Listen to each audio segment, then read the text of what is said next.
हमें लास्ट क्या पढ़ा था हम लोगों ने, कुछ याद है? फिजिक्स पढ़ी थी।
अभी लास्ट कहाँ तक पढ़ा था बेटा, कुछ याद है?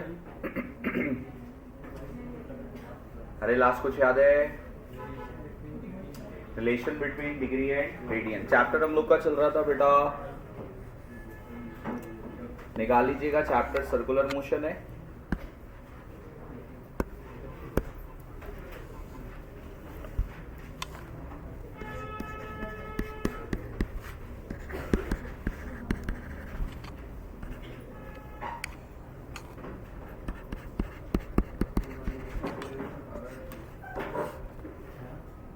और बेटा लास्ट हम लोगों ने कवर किया था relation between degree and radian, ऐसा ही है। अब आप लोग बताइए, सर्कुलर मोशन में हमने क्या कहा था? बॉडी मूव करेगी सर्कुलर पाथ पर। यूनिफॉर्म सर्कुलर मोशन में बॉडी सर्कुलर पाथ पर मूव करेगी, लेकिन कैसे? कांस्टेंट। अरे कांस्टेंट निकालिए, लास्ट लेक्चर देखो, पॉइंट सारे लिख पाए। यूनिफॉर्म सर्कुलर मोशन में बॉडी की कांस्टेंट क्या थी बेटा? स्पीड थी। और नॉन यूनिफॉर्म सर्कुलर मोशन में स्पीड वेरिएबल थी। एक रेवोल्यूशन कंप्लीट करने के लिए जो टाइम लगा था उसको नाम क्या दिया था? Time period. और फिर इसके बाद आप लोगों ने कहा था भाई कि अगर आपके पास बॉडी सर्कमफेरेंस पर डिस्प्लेसमेंट कवर करेगी तो मुझे बताइए उस डिस्प्लेसमेंट का नाम क्या था? सर्कमफेरेंस वाले का नाम? अरे देखो, सब चीजें मैंने लिखवाई थी, तुम लोग कुछ भी पढ़ के नहीं आए हो। 2 मिनट है, जरा जल्दी से देखो पहले, फिर आ जाएंगे। सर्कमफेरेंस वाले का नाम था लीनियर डिस्प्लेसमेंट, और सेंटर में जो कवर हुआ उसका नाम एंगुलर डिस्प्लेसमेंट। लीनियर डिस्प्लेसमेंट को डिनोट किससे किया था भाई? एस से। एंगुलर डिस्प्लेसमेंट को थीटा से। फिर बताएं थीटा का फॉर्मूला क्या लिखा था लास्ट टाइम? देखो देखो, सब चीजें मिलेगी। Theta is equals to S upon R. फिर मुझे बताएं आपने क्या कहा था? थीटा का इससे यूनिट क्या होता है भाई? रेडियन। और फिर बताइए एक रेडियन में कितने डिग्री थे? 57.3। फिर इसके बाद मुझे बताइए, हमने रिलेशन पढ़ा था डिग्री और रेडियन का, तो एक डिग्री में कितने रेडियंस थे? एक डिग्री में कितने रेडियंस? चेक करो, डब्बे में बंद किया था उसको। एक डिग्री में कितने रेडियन? 0.0174 रेडियन। चेक कीजिए बेटा, ये सब लास्ट क्लास में हमने पढ़ा था।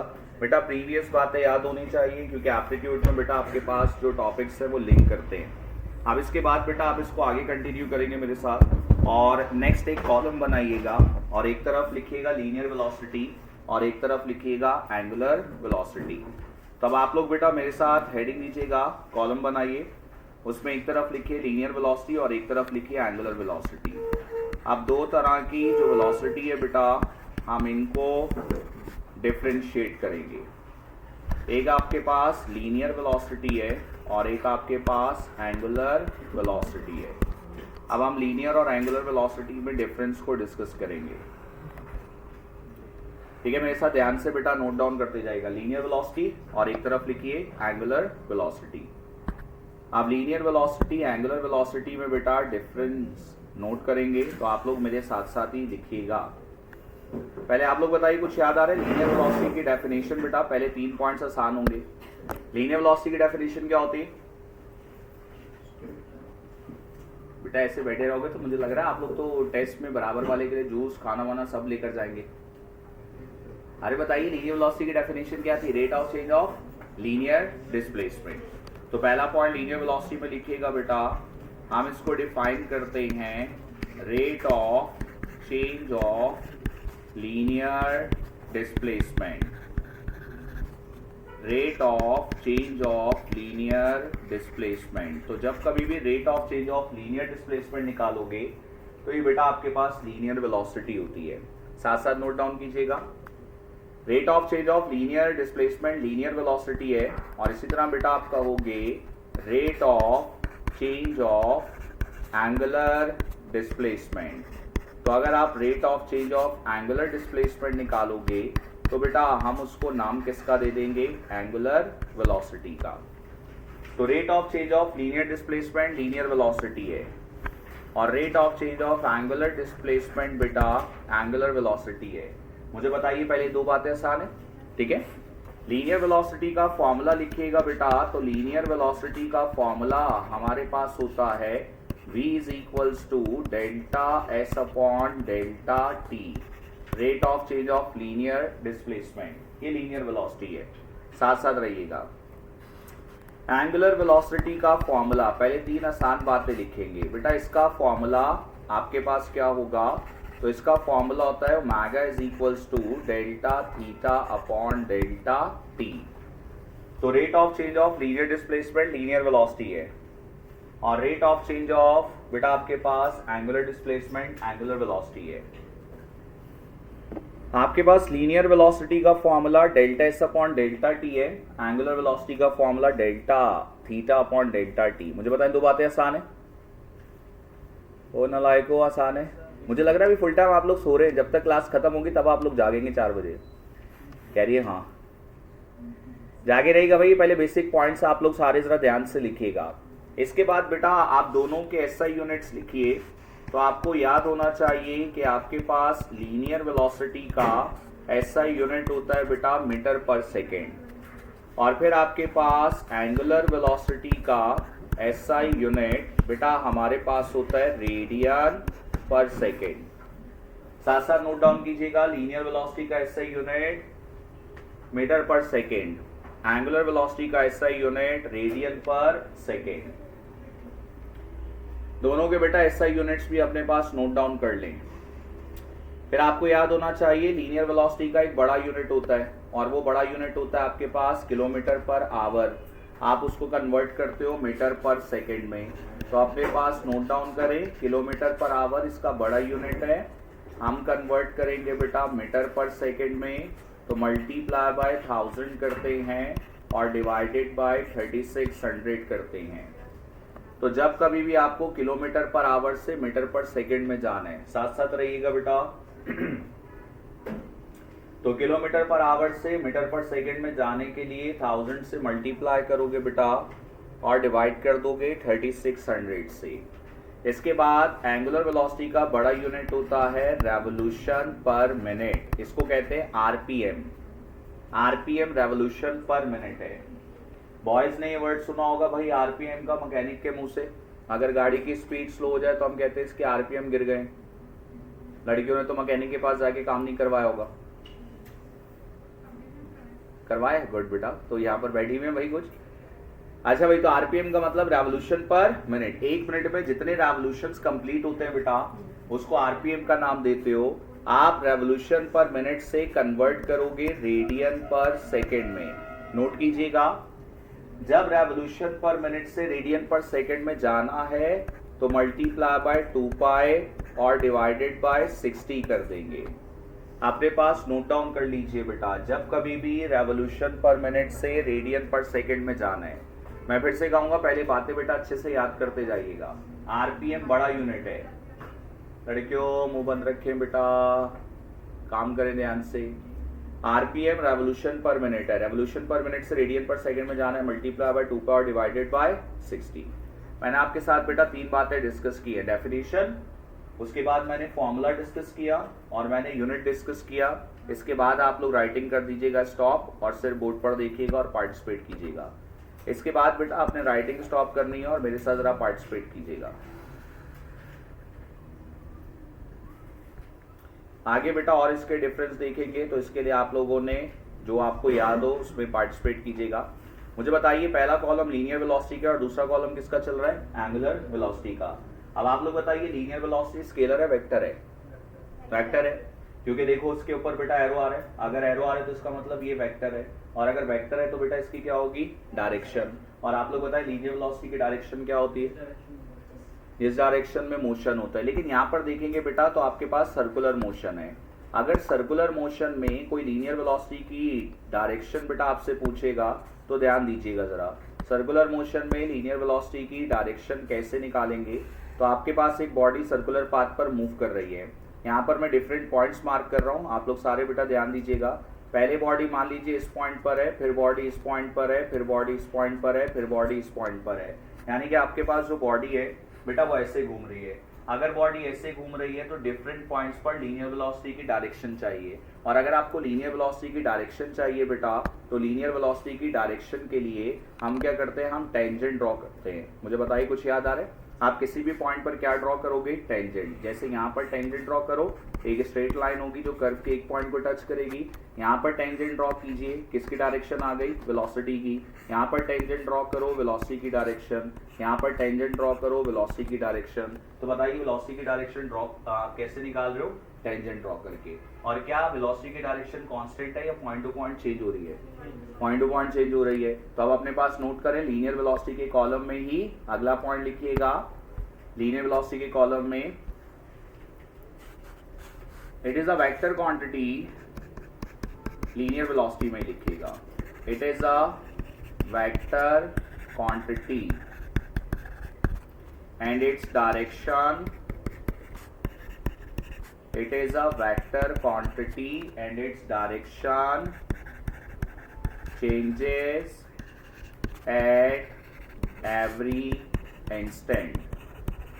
बेटा लीनियर वेलोसिटी एक वेक्टर है और इसकी डायरेक्शन हर लम्हे चेंज हो रही है। और बॉयज और गर्ल्स आप लोग बताइए डायरेक्शन निकाली कैसे, टेंजेंट ड्रॉ करके। गुड, तो इसी कॉलम में लिखिएगा टेंजेंट एट अ पॉइंट, किसी भी पॉइंट पर टेंजेंट ड्रॉ करो। Tangent at a point shows the direction of linear velocity. बेटा किसी भी पॉइंट पर टेंजेंट ड्रॉ करो और ये टेंजेंट लीनियर वेलोसिटी की डायरेक्शन बताएगा।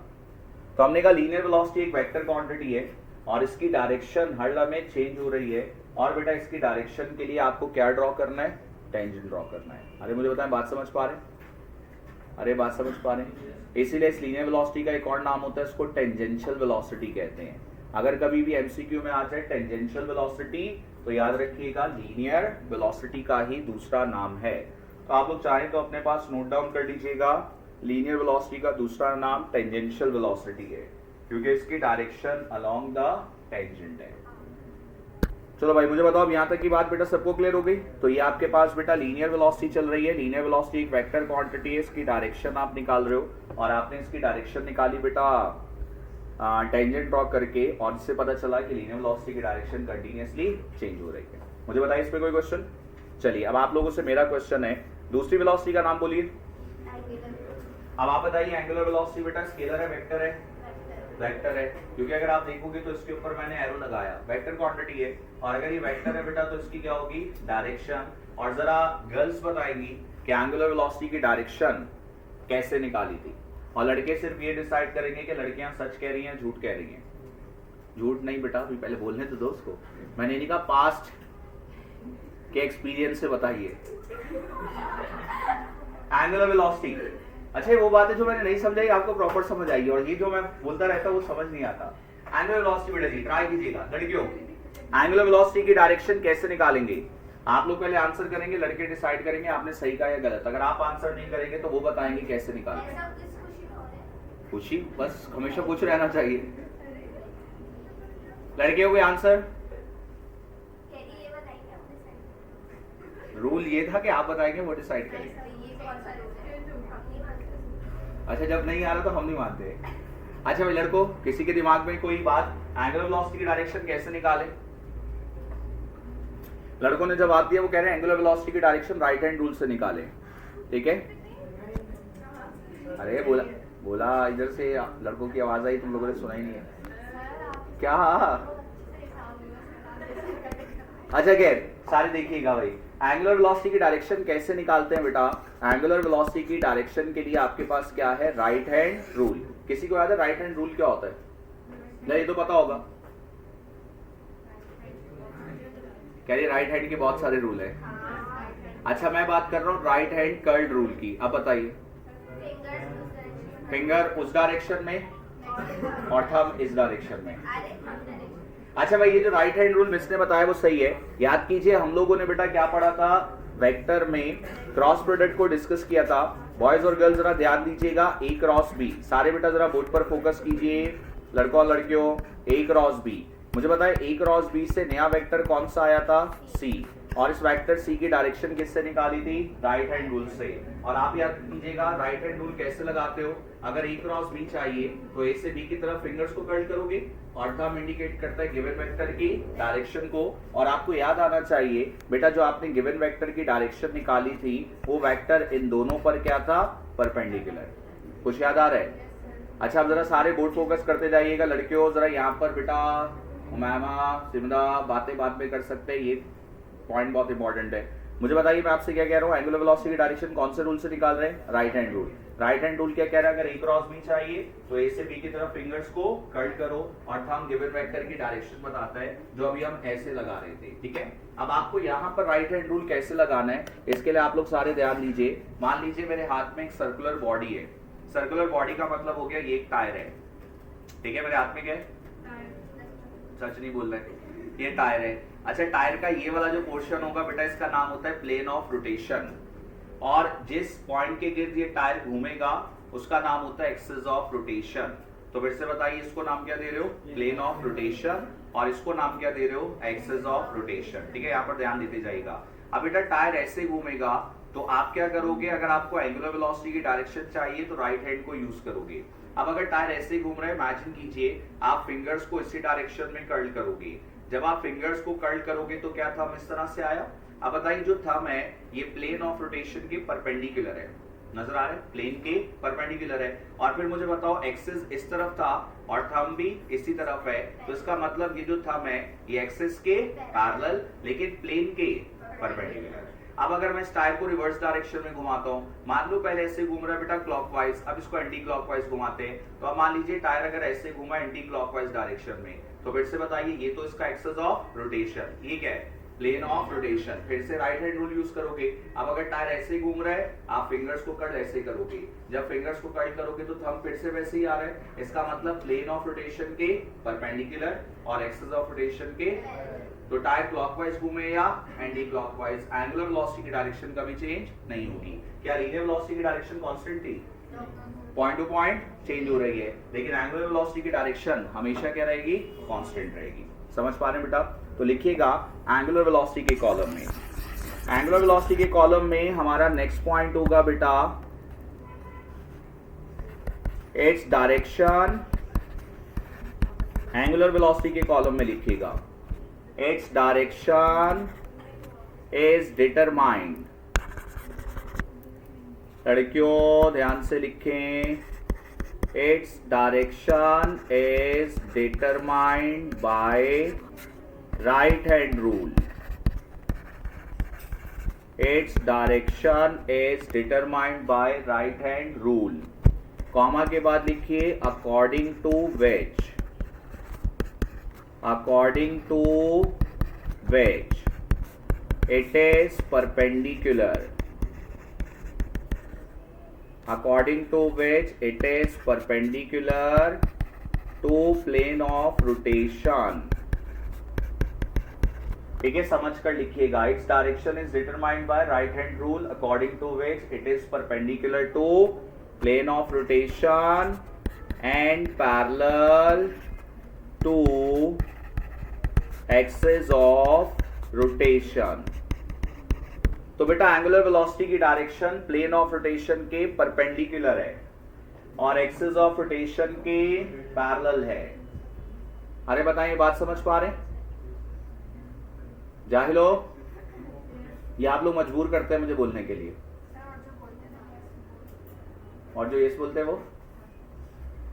अच्छा भाई बताइए, तो आपने क्या लिखा, इसकी डायरेक्शन बेटा किससे निकाल रहे हो, राइट हैंड रूल से, और राइट हैंड रूल के अकॉर्डिंग ये परपेंडिकुलर किसके बेटा, प्लेन ऑफ रोटेशन के, और पैरेलल किसके, एक्सिस ऑफ रोटेशन के। मुझे बताएं ये डायरेक्शन आपने कब लिखी है, जब रोटेशन क्लॉकवाइज होगी, एंटी क्लॉकवाइज, या दोनों में। वेरी गुड, तो इसकी डायरेक्शन कभी चेंज नहीं होती। अब जरा आप लोग जल्दी से बताइए, आप लोगों ने इंग्लिश आप लोगों की स्ट्रांग है, मुझे कैरेक्टरिस्टिक प्रॉपर्टी का मतलब बताइए। कैरेक्टरिस्टिक प्रॉपर्टी का मतलब क्या होता है, ये पॉइंट लिखने के बाद राइटिंग स्टॉप कीजिएगा, जरा कैरेक्टरिस्टिक प्रॉपर्टी का मतलब बताइए। खसूसियात कैरेक्टरिस्टिक के लिए, तो प्रॉपर्टी के लिए जायदाद, तो कैरेक्टरिस्टिक प्रॉपर्टी मतलब जायदाद की खसूसियात। तो यहाँ हम लोग कौन सी जायदाद बांट रहे हैं भाई, कैरेक्टरिस्टिक प्रॉपर्टी, ऐसा नहीं है भाई जायदाद नहीं है। इंग्लिश तो आप लोगों की स्ट्रांग है ना, कैरेक्टरिस्टिक पढ़ा ना। अब मैं कह रहा हूँ कैरेक्टरिस्टिक प्रॉपर्टी, थोड़ा सा दिमाग लगाओ, ये सुना हुआ है आप लोगों ने। अच्छा अगर ये याद नहीं आ रहा तो मुझे बताइए, ये नाम सुना हुआ है, क्या हो गया, अरे ये नाम सुना हुआ है, सुना हुआ है ना, जल्दी से बताइए जरा, रिफ्रैक्टिव इंडेक्स क्या था, नाम क्या, मतलब बाहर जा रहे थे सर, राशिद बोल रहे थे रिफ्रैक्टिव इंडेक्स, तो सुन लिया, कह रहे नाम सुना हुआ है, जाहिलो। अबू बकर आप ही एक पढ़ने वाली क्लास में, अभी देखिएगा कैसे लोग।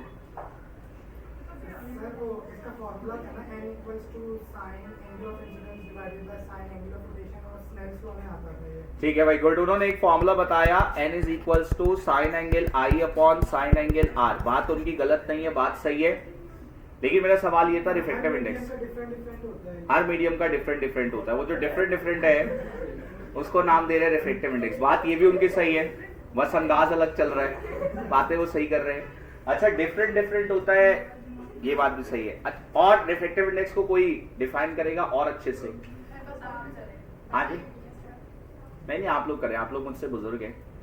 अंजला साहब कुछ याद आ रहा है, ये कब से तुम लिख रही हो यहाँ पर।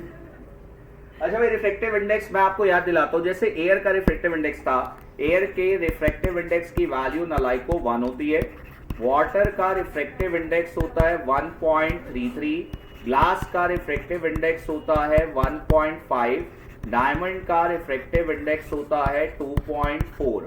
अब मुझे बताइए, अगर मैं आपसे कहूं मेरे पास एक मीडियम है जिसका रिफ्रैक्टिव इंडेक्स 1.5 है, आप क्या कहोगे, ग्लास। अगर मैं कहूं 2.4, डायमंड। अगर मैं कह रहा हूं 1, एयर। अब सुनिए जरा ध्यान से, मैं आपको सिर्फ ये नंबर बता रहा हूं और आप मुझे मीडियम का नाम बता रहे हैं। ये जो नंबर है ये रिफ्रैक्टिव इंडेक्स है, और ये रिफ्रैक्टिव इंडेक्स किसी भी ट्रांसपेरेंट मीडियम की कैरेक्टरिस्टिक प्रॉपर्टी होती है। कैरेक्टरिस्टिक प्रॉपर्टी का मतलब होता है ऐसी प्रॉपर्टी जो कभी चेंज ना हो, ठीक है, यूनिक प्रॉपर्टी। अगर एयर का रिफ्रैक्टिव इंडेक्स 1 है तो किसी और के पास 1 नहीं होगा, अगर ग्लास का रिफ्रैक्टिव इंडेक्स 1.5 है तो किसी और के पास ये रिफ्रैक्टिव इंडेक्स नहीं होगा। तो कैरेक्टरिस्टिक प्रॉपर्टी को हम लोग ऐसे डिफाइन करते हैं, ऐसी प्रॉपर्टी जो कभी चेंज ना हो। तो किसी भी मीडियम की कैरेक्टरिस्टिक प्रॉपर्टी, उसको नाम किसका दिया था, रिफ्रैक्टिव इंडेक्स। और आपने ये पढ़ा था मैट्रिक में, रिफ्रैक्टिव इंडेक्स डिसाइड करता है लाइट ने कितना बेंड होना है। अगर लाइट डेंसर मीडियम में जाती है तो ज्यादा बेंड होती है, अगर लाइट रेयर मीडियम में जाती है तो कम बेंड होती है। तो वो जो बेंडिंग होती है वो डिपेंड किस पर कर रहा था, रिफ्रैक्टिव इंडेक्स पर। खैर मुझे ये बताइए, हम क्या कह रहे हैं, कैरेक्टरिस्टिक प्रॉपर्टी का मतलब ऐसी प्रॉपर्टी जो कभी चेंज। अब आप लोग बताइए, आपकी कैरेक्टरिस्टिक प्रॉपर्टी में क्या आपका फेस आएगा, आपका फेस आपकी कैरेक्टरिस्टिक प्रॉपर्टी है। मैंने कहा कैरेक्टरिस्टिक प्रॉपर्टी ऐसी प्रॉपर्टी जो कभी चेंज ना हो, तो आप सोचें आपका फेस कैरेक्टरिस्टिक प्रॉपर्टी है या नहीं है, होता है, फेस में कभी चेंज नहीं आता, आता है, लड़कों का बात है, दाढ़ी वाड़ी आ जाती है, वो सही कह रहे हैं, दाढ़ी वाड़ी आ जाती है। इसका मतलब ये, अपनी बचपन की तस्वीर उठा के देखिएगा बेटा, आप लोग प्यारे थे, अभी आके थोड़े से और प्यारे हो गए और इसके बाद प्यारे हो जाएंगे। तो मुझे बताइए, जो आपका फेस है उसमें कंटिन्यूअसली बेटा चेंज आ रहा है, और अगर आपका फेस कंटिन्यूअस चेंज हो रहा है तो इसका मतलब आपका फेस आपकी कैरेक्टरिस्टिक प्रॉपर्टी में काउंट नहीं होगा। आपका ब्लड ग्रुप कैरेक्टरिस्टिक प्रॉपर्टी है, कभी चेंज। कभी सुना एक्सीडेंट से पहले AB पॉजिटिव है, एक्सीडेंट के बाद A पॉजिटिव बचा है, ऐसा नहीं होता। इसी तरह आपके फिंगरप्रिंट्स कैरेक्टरिस्टिक प्रॉपर्टी कभी चेंज नहीं होते। तो ऐसी प्रॉपर्टी जो कभी चेंज ना हो उसको आप लोग नाम किसका देते हो? Characteristic property. अब सुनिएगा, आपसे एमसीक्यू में पूछा जाता है, लड़कों और लड़कियों जरा ध्यान से दिमाग लगा के आंसर कीजिएगा। आपसे पूछा जाता है यूनिफॉर्म सर्कुलर मोशन की कैरेक्टरिस्टिक प्रॉपर्टी कौन है? लीनियर वेलोसिटी या एंगुलर वेलोसिटी? मैं सवाल रिपीट कर रहा हूं, यूनिफॉर्म सर्कुलर मोशन की कैरेक्टरिस्टिक प्रॉपर्टी आप क्या कहोगे कौन होता है? Angular velocity. क्योंकि अगर यूनिफॉर्म सर्कुलर मोशन है तो एंगुलर वेलोसिटी का मैग्नीट्यूड तो कांस्टेंट रहेगा और इसकी डायरेक्शन वैसे ही चेंज नहीं होती। तो यूनिफॉर्म सर्कुलर मोशन की कैरेक्टरिस्टिक प्रॉपर्टी कौन है? Angular velocity. समझ पा रहे हैं? कैरेक्टरिस्टिक प्रॉपर्टी का मतलब ऐसी प्रॉपर्टी जो कभी चेंज ना हो। क्लियर? तो लिखिए एंगुलर वेलोसिटी के कॉलम में नेक्स्ट पॉइंट, एंगुलर वेलोसिटी के कॉलम में लिखिएगा जनाब, it is the characteristic property. Angular velocity के कॉलम में लिखिए it is the characteristic property. It is the characteristic property of uniform circular motion. भाई ये बात भी अपने शैतानी दिमाग में बिठा लीजिए। It is the characteristic property of uniform circular motion. और कैरेक्टरिस्टिक प्रॉपर्टी का मतलब ऐसी प्रॉपर्टी जो कि यूनिक हो और कभी चेंज ना हो। क्लियर है? अब जल्दी बताइए, rate of change of linear displacement किसकी डेफिनेशन है? Linear velocity. Rate of change of angular displacement angular velocity. Linear velocity को डिनोट किससे कर रहे हो? लीनियर वेलोसिटी को डिनोट किससे कर रहे हो? v से। एंगुलर वेलोसिटी को ओमेगा से। फिर बताएं, ओमेगा स्केलर है वेक्टर है और उसकी डायरेक्शन कैसे निकालोगे? राइट हैंड रूल से। क्या लीनियर वेलोसिटी की डायरेक्शन कांस्टेंट है? उसकी डायरेक्शन कैसे निकाल रहे हो? टेंजेंट ड्रॉ करके। लीनियर वेलोसिटी का दूसरा नाम tangential velocity. Uniform circular motion की कैरेक्टरिस्टिक प्रॉपर्टी कौन है? Angular velocity. अब एक आसान सवाल है, जल्दी से मुझे आंसर कीजिएगा, ये तो आपको बताना चाहिए बेटा। अगर मैं आपसे पूछता हूं व्हाट इज द एंगल, सुनिए ध्यान से, what is the angle between v and omega, लिखना नहीं है, मुझे आंसर करना है। सवाल है what is the angle between v and omega. v का नाम बोलिए, ओमेगा का नाम। तो जब बॉडी सर्कुलर पाथ पर मूव कर रही है, अब आप मुझे बताएं v और ओमेगा के दरमियान एंगल क्या होगा? सोचो जल्दी से और बताइए आंसर। 90? कौन कह रहे? मिस कह रही है लास्ट में 90। आपको भी 90 लग रहा है? दो को लग रहा है 90। अच्छा, आप बाकी सब मेरे साथ जरा सोचिएगा। आपके पास मान लो एक बॉडी सर्कुलर पाथ पर घूम रही है, जरा इमेजिन कीजिएगा एक टायर ऐसे घूम रहा है। आप किसी भी पॉइंट पर लीनियर वेलोसिटी के लिए क्या ड्रॉ करोगे? टेंजेंट। ऐसा ही है। अब मानो ऐसे बॉडी घूम रही है सर्कुलर पाथ पर और किसी भी पॉइंट पर लीनियर वेलोसिटी के लिए क्या ड्रॉ किया? टेंजेंट। और एंगुलर वेलोसिटी के लिए राइट हैंड रूल है। अब बताइए, एंगुलर वेलोसिटी आ गई और ये टेंजेंट क्या था? Linear velocity. तो लीनियर वेलोसिटी और एंगुलर वेलोसिटी दोनों एक दूसरे पर परपेंडिकुलर होते हैं, और अगर परपेंडिकुलर तो एंगल कितना बनेगा? तो अगर कभी एमसीक्यू में पूछा जाए what is the angle between linear velocity and angular velocity, तो आप क्या कहोगे? 90 डिग्री। तो अपने पास जी हम बताएगा एंगुलर वेलोसिटी की, और लीनियर वेलोसिटी के लिए तो आपने किसी भी पॉइंट पर टेंजेंट ड्रॉ किया था।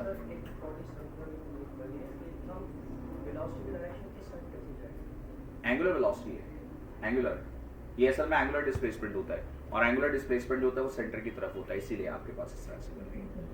ठीक है, चलिए नेक्स्ट पॉइंट लिखिएगा। हमारे पास भाई पॉइंट आ गया, द एंगल बिटवीन, डिफरेंस बेटा कंप्लीट हो गया। इसके बाद पॉइंट बना के लिखिए, the angle between V and omega is 90 degree. The angle between V and omega is 90 degree. लड़कियों लड़कों मुझे बताओ, V का नाम लीनियर वेलोसिटी, ओमेगा का नाम एंगुलर वेलोसिटी, और दोनों एक दूसरे पर परपेंडिकुलर। परपेंडिकुलर तो एंगल कितना बना? 90 डिग्री। मुझे बताएं यहाँ तक की बात में कोई मसला? आसान है। अब आप लोगों ने बेटा मुझे जरा आंसर करना है। ये आपके पास हो गया लीनियर और एंगुलर वेलोसिटी। राइटिंग स्टॉप करेंगे, मैं कुछ क्वांटिटीज के बारे में आपसे पूछूंगा, आप लोगों ने मुझे आंसर करना है। तो सारे बेटा आप जरा स्क्रीन फोकस कीजिएगा, यानी कि बोर्ड फोकस कीजिएगा और राइटिंग स्टॉप रखिएगा। तो आप लोग मुझे बताएंगे फॉर यूनिफॉर्म सर्कुलर मोशन। अब मैं कुछ क्वांटिटीज लिखूंगा, आप मुझे बताएंगे क्या वो कांस्टेंट है या वेरिएबल है। सारे जरा बेटा बोर्ड फोकस कर लीजिएगा। आपके पास मैंने मेंशन किया for uniform circular motion. Copy अब आप इसकी बात कीजिएगा। पहली क्वांटिटी के बारे में बताइए, यूनिफॉर्म सर्कुलर मोशन में स्पीड क्या होगी, कांस्टेंट या variable? Constant. Uniform circular motion में स्पीड क्या होती है बॉडी की? कांस्टेंट। फिर बताएं यूनिफॉर्म सर्कुलर मोशन में वेलोसिटी, अगर सिर्फ वेलोसिटी लिख रहा हूं तो ये लीनियर वेलोसिटी है, ठीक है, तो आप क्या कहोगे, वेलोसिटी कैसी है? वेरिएबल। मैं फिर से कह रहा हूं, अगर सिर्फ वेलोसिटी की टर्म हो तो इसका मतलब वो लीनियर वेलोसिटी होती है। फिर मुझे बताइए यूनिफॉर्म सर्कुलर मोशन में एंगुलर वेलोसिटी, वेरी गुड, तो एंगुलर वेलोसिटी की वैल्यू क्या रहेगी? कांस्टेंट। फिर से बताइए स्पीड क्या है? कांस्टेंट। लीनियर वेलोसिटी क्या है? वेरिएबल। एंगुलर वेलोसिटी क्या है? कांस्टेंट। आप सोच के जवाब दीजिएगा। काइनेटिक एनर्जी के बारे में आपकी राय क्या है? Kinetic energy constant, variable? Variable क्यों कह रहे हैं? अब आपको ये डिसाइड करना है काइनेटिक एनर्जी के फॉर्मूले में जो V है उसका नाम क्या है। अब आप बताइए ये जो V है ये क्या कहलाता है? याद रखिएगा ये वेलोसिटी नहीं है बल्कि ये क्या है? स्पीड है, क्योंकि आपके पास बेटा काइनेटिक एनर्जी एक स्केलर क्वांटिटी है और यहाँ पर जो V है वो किसको शो कर रहा होता है? स्पीड को। आप मुझे बताइए स्पीड कांस्टेंट है, तो स्पीड कांस्टेंट होने की वजह से काइनेटिक एनर्जी भी कांस्टेंट होगी, ठीक है, मिस्टेक मत कीजिएगा। फिर से बताएं स्पीड क्या है? कांस्टेंट। वेलोसिटी क्या है? वेरिएबल। एंगुलर वेलोसिटी क्या है? कांस्टेंट। Kinetic energy constant. अब बताइए जरा लीनियर मोमेंटम, इसके बारे में आप क्या कहेंगे? लीनियर मोमेंटम, जब कोई बॉडी सर्कुलर पाथ पर मूव कर रही है, यूनिफॉर्म सर्कुलर मोशन है, लीनियर वेलोसिटी वेरिएबल थी, तो लीनियर मोमेंटम भी वेरिएबल, क्योंकि momentum is the product of mass and, कुछ याद आ रहा है? इसी तरह मुझे बताइए अगर मैं आपसे पूछता हूं एंगुलर मोमेंटम, तो फिर आप क्या कहोगे? एंगुलर मोमेंटम, एंगुलर मोमेंटम का फॉर्मूला याद करो, आपने फर्स्ट में पढ़ा था L is equals to I omega, कुछ याद आ रहा है? आई मोमेंट ऑफ इनर्शिया था और ओमेगा का नाम क्या था बेटा? Angular velocity. ये तो वैसे ही कांस्टेंट होता है, तो बताइए ओमेगा भी कांस्टेंट है, तो एंगुलर मोमेंटम की वैल्यू भी आपके पास क्या होगी? कांस्टेंट होगी। और लास्ट मुझे आंसर कीजिएगा, अगर मैं आपसे पूछता हूं यूनिफॉर्म सर्कुलर मोशन में एंगुलर एक्सेलरेशन, बेटा सोचे, दिमाग लगाए, अगर सोचेंगे नहीं तो फिर आपका थिंक टाइम नहीं बढ़ेगा। Angular acceleration constant, variable? इसका जवाब है, और ऐसा क्यों कह रहे हैं एंगुलर एक्सेलरेशन जीरो? क्योंकि एंगुलर वेलोसिटी की वैल्यू कांस्टेंट है, और जब एंगुलर वेलोसिटी कांस्टेंट हो तो कोई एक्सेलरेशन प्रोड्यूस। आप जल्दी से बताइए स्पीड की value, velocity, angular velocity, kinetic energy, linear momentum, angular momentum, angular acceleration. ऐसा कब होगा? जब यूनिफॉर्म सर्कुलर मोशन होगा। समझ पा रहे हैं? आप जल्दी से इसको छाप लीजिए। तो यूनिफॉर्म सर्कुलर मोशन के लिए ये सारे फैक्टर्स याद रखिएगा। और अगर आप थोड़ा सा याद करो तो पहले जब चैप्टर स्टार्ट किया था तो हमने कहा था भाई कि आपके पास यूनिफॉर्म सर्कुलर मोशन का मतलब होता है बॉडी की स्पीड कांस्टेंट होगी। भाई सारी बातें ध्यान से बेटा लिखिएगा समझकर।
हाँ भाई पहले ध्यान से बेटा इसको लिखिएगा, सारे आपको सर्कुलर मोशन के पहले पॉइंट्स अच्छे से याद रखने हैं। तो आप लोगों के पास बेटा जब कभी भी यूनिफॉर्म सर्कुलर मोशन की बात हो और कोई फिजिकल क्वांटिटी आपसे पूछ ले तो आपको अच्छे से बेटा ये फैक्टर्स याद रखने हैं। Speed constant, velocity variable, angular velocity constant, kinetic energy constant, linear momentum variable, angular momentum constant, angular acceleration zero. ये आपके फिंगर टिप्स पर होने चाहिए भाई। इतनी सी बची है, मुझे लग रहा है सारी बातें याद कर करके अब कोई जगह नहीं बची है भाई। ये बातें अच्छे से याद कर लीजिएगा लड़कों और लड़कियों। एप्टीट्यूड में आपका कंपटीशन हजारों बच्चों से है, उसमें एनर्जी रख के जाइएगा, एनर्जी के साथ नॉलेज भी होनी चाहिए। अच्छा भाई, अब आपके पास लीनियर डिस्प्लेसमेंट हो गया, आपके पास एंगुलर डिस्प्लेसमेंट हो गया, आपके पास लीनियर वेलोसिटी हो गई, आपके पास एंगुलर वेलोसिटी हो गई। अब अगली फिजिकल क्वांटिटी जो हम डिस्कस करेंगे बेटा उसका नाम लिखिएगा। हमारे पास है बॉयज और गर्ल्स, हेडिंग देंगे बेटा। इसके बाद नेक्स्ट आपके पास है लीनियर एक्सेलरेशन, और मैं एक्सपेक्ट कर रहा हूं लीनियर एक्सेलरेशन के छोटे छोटे पॉइंट्स में आप लोग पार्टिसिपेट करेंगे। तो आप लोगों से भाई फिर से एक्सपेक्टेशंस है। हाँ जी, नहीं टूटेंगे यार, खुद पे भरोसा रखिए आप लोग। लीनियर एक्सेलरेशन भाई जरा आप जल्दी जल्दी आप लोग पार्टिसिपेट करेंगे लड़कों और लड़कियों। पहला सवाल, लीनियर एक्सेलरेशन की डेफिनेशन बताइए। 3 बातें आप लोग बताएंगे, डेफिनेशन, फॉर्मूला और इसका यूनिट और डायरेक्शन। तो बताइए linear acceleration, rate of change of linear velocity. Good, पहला पॉइंट लिखिए अपने कवारे हाथों से। ये क्या इतना गुस्सा क्यों आता है, ये मुझे समझ नहीं आती। Rate of change of linear velocity. कवारे से पता नहीं तुम लोग क्यों इतना चढ़ते हो, पहले कुछ पढ़ तो लें। रेट ऑफ, ये फिर मैंने कुछ नहीं समझाया तो प्रॉपर समझ आया। Rate of change of linear velocity बेटा लीनियर एक्सेलरेशन है, और लीनियर एक्सेलरेशन का फॉर्मूला भी आप लोग अपने पास लिखेंगे। लड़कों और लड़कियों जल्दी से बताइए लीनियर एक्सेलरेशन का formula,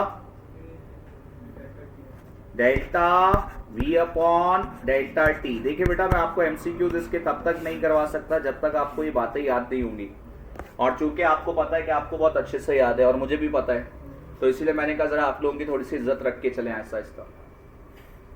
rate of change of linear velocity is called linear acceleration. Linear acceleration delta v upon delta T होता है। सारे मुझे बताइए भाई, आपके पास लीनियर एक्सेलरेशन का एसआई यूनिट क्या होगा?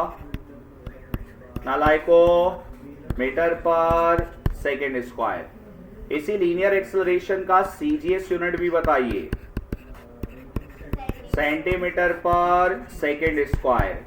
बेटा इसी लीनियर एक्सेलरेशन का एफपीएस यूनिट बताइए, फुट पर सेकेंड स्क्वायर। मैं पहले 3-4 बातें आपको लिखवा के फिर राइटिंग स्टॉप करवाऊंगा भाई। आपके पास एसआई यूनिट है मीटर पर सेकेंड स्क्वायर, आपके पास सीजीएस यूनिट है सेंटीमीटर पर सेकेंड स्क्वायर, आपके पास एफपीएस यूनिट है फुट पर सेकेंड स्क्वायर। मुझे बताइए सारे किसके यूनिट्स लिखे? कौन सा एक्सेलरेशन? लीनियर। जब आप बेटा डील कर रहे हो सर्कुलर मोशन से तो याद रखिएगा उसमें लीनियर और एंगुलर दोनों क्वांटिटीज हैं, तो आपको पूरा नाम लेना पड़ेगा, ये लीनियर एक्सेलरेशन है। तो मुझे बताएं यहां तक कॉपी किया? अब आप इसके बाद राइटिंग स्टॉप करेंगे। ये मैंने 3 बातें आसान लिख पाई। अगला सवाल मेरा आप लोगों से है, मुझे जरा याद करके बताइए, फर्स्ट ईयर में आपने पढ़ा होगा लीनियर एक्सेलरेशन 2 तरह के होते हैं। अभी कुछ इसके बाद लिखिएगा नहीं बेटा, मेरे साथ जरा पार्टिसिपेट कीजिएगा। लीनियर एक्सेलरेशन 2 तरह के थे, कुछ नाम याद आ रहे हैं? एक एक्सेलरेशन को आपने नाम क्या दिया था? एक एक्सेलरेशन कहलाता है टेंजेंशियल एक्सेलरेशन, और एक एक्सेलरेशन का नाम बेटा आपके पास होता है सेंट्रीपिटल एक्सेलरेशन। अच्छा, फर्स्ट ईयर में आपने इन दोनों में से जो ज्यादा नाम सुना वो किसका था? फिर से बोर्ड पर देख लीजिएगा बेटा, अभी कुछ लिखिएगा नहीं। लीनियर एक्सेलरेशन 2 तरह के, पहला टेंजेंशियल, दूसरा सेंट्रीपिटल। इन दोनों में से डिटेल में कौन सा पढ़ा था? और याद कीजिए सेंट्रीपिटल एक्सेलरेशन की डेरिवेशन भी की थी। तो आप मुझे जरा बताइए सेंट्रीपिटल एक्सेलरेशन की डेफिनेशन क्या होती है, सिवाय इसके कि वो एक्सेलरेशन जो सेंटर की तरफ होगा। इसके अलावा बात कीजिएगा, दिल में मत निसात्मा। अच्छा, जिससे पूछो ऐसे पूछता है जैसे। सर आप बताएं, सर अबू बकर आप बताइए, छोड़े रहने दे, ये सारे जाहिल लोग पता नहीं कहां से।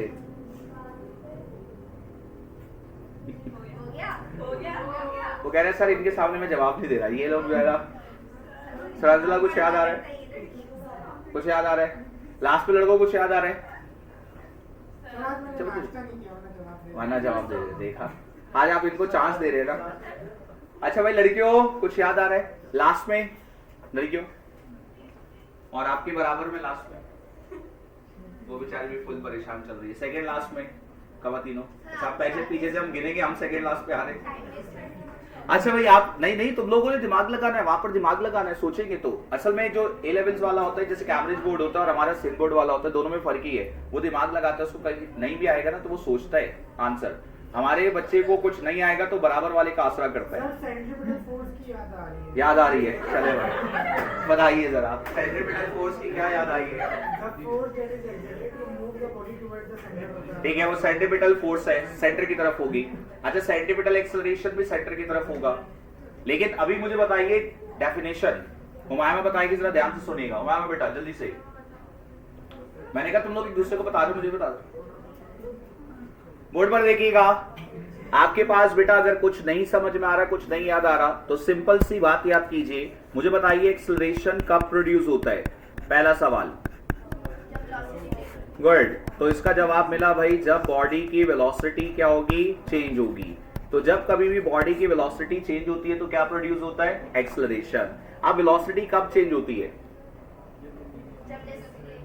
गुड। या तो बॉडी की स्पीड चेंज हो जाए या तो बॉडी की डायरेक्शन चेंज हो जाए। अगर दोनों में से कोई एक चेंज हो गया तो वेलोसिटी चेंज हो जाएगी। ऐसा ही है ना, हम कहते हैं velocity is a speed in a particular direction. आप स्पीड में डायरेक्शन को ऐड करो तो मिलकर क्या बनेगा? वेलोसिटी। तो आपके पास वेलोसिटी कब चेंज होगी? जब या तो बेटा स्पीड चेंज होगी या तो आपके पास डायरेक्शन चेंज होगी। तो याद रखिएगा दोनों में से कोई एक चेंज तो वेलोसिटी चेंज, और वेलोसिटी चेंज तो क्या प्रोड्यूस होगा? एक्सेलरेशन। मुझे बताएं इसमें कोई मसला? तो अब आपके पास टेंजेंशियल एक्सेलरेशन बेटा जी तब प्रोड्यूस होता है जब वेलोसिटी में चेंज किसकी वजह से आता है? स्पीड की वजह से। अगर बॉडी की स्पीड चेंज हो रही है तो आपके पास वेलोसिटी चेंज होगी, और वेलोसिटी चेंज होगी तब जो एक्सेलरेशन प्रोड्यूस हो रहा है उसको आप नाम किसका दोगे? Tangential acceleration. जैसे अगर मैं इस फैन को स्विच ऑन करता हूं, मुझे बताइए आहिस्ता आहिस्ता इसकी स्पीड बढ़ेगी। अरे ये सर, जब इसकी स्पीड आहिस्ता आहिस्ता बढ़ेगी तो आप क्या कहोगे? भाई ये जो एक्सेलरेशन प्रोड्यूस कर रही है बॉडी, उस एक्सेलरेशन का नाम क्या है? टेंजेंशियल एक्सेलरेशन, जो कि स्पीड में चेंज होने की वजह से हो रहा है। और दूसरा आपके पास कौन सा बेटा? Centripetal.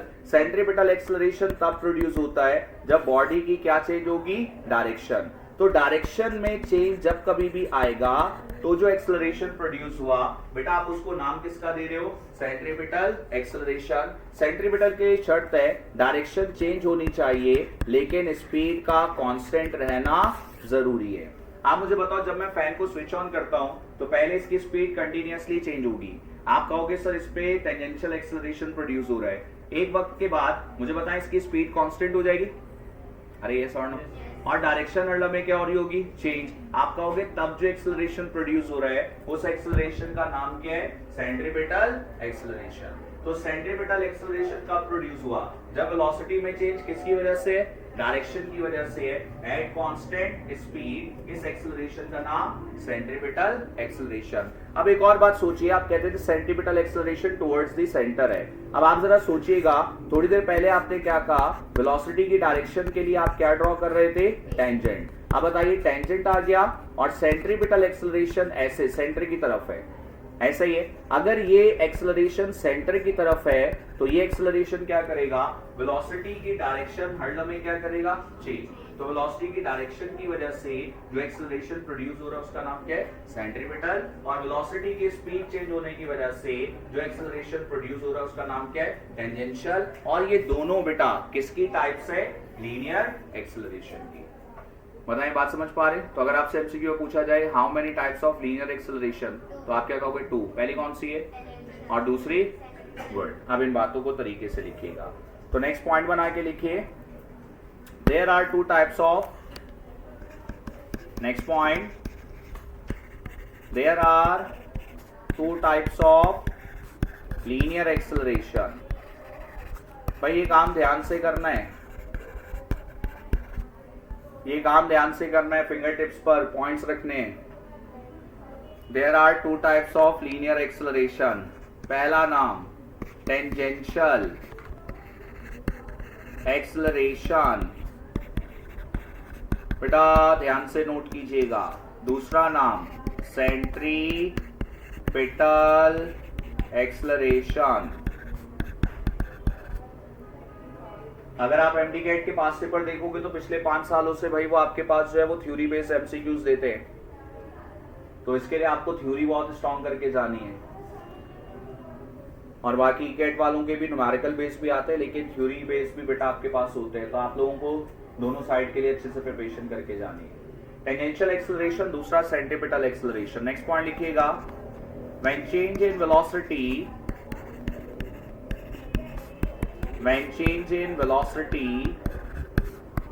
is due to the change in speed. When change in velocity is due to the change in speed, then tangential acceleration is produced. बेटा अच्छे से याद कर लें, जब वेलोसिटी में चेंज स्पीड की वजह से होगा, when change in velocity is due to the change in speed, then tangential acceleration is produced. बेटा इसको डिनोट कीजिए AT से, A लिखिए, सबस्क्रिप्ट में T लिखिए। तो जब कभी भी AT लिखा हुआ आएगा तो आपके दिमाग में आना चाहिए टेंजेंशियल एक्सेलरेशन, और इस टेंजेंशियल एक्सेलरेशन की डायरेक्शन अलोंग द टेंजेंट होती है। तो लिखिएगा, its direction is along the tangent. बेटा इसकी डायरेक्शन अलोंग द टेंजेंट है। When change in velocity is due to change in speed, then tangential acceleration is produced. Its direction is along the tangent. तो ये tangential acceleration की definition. Boys और girls मुझे बताइए, बात समझ में आ गई? अब दूसरा पॉइंट आप लोग बताइए, सेंट्रीपिटल एक्सेलरेशन कब प्रोड्यूस हो रहा है? जब वेलोसिटी में चेंज किसकी वजह से? डायरेक्शन। लेकिन आगे क्या ऐड करेंगे? At constant speed. Very good. तो लिखिए, व्हेन चेंज इन वेलोसिटी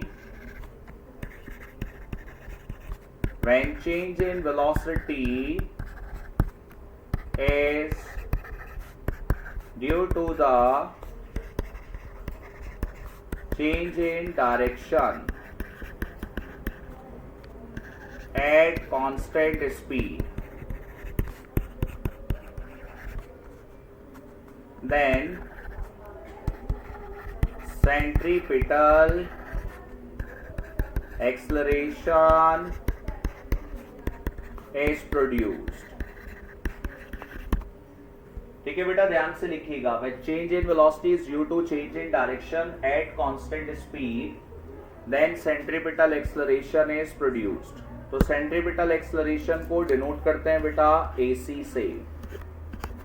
बेटा ध्यान से लिखिए, centripetal acceleration को डिनोट कर दीजिए AC से।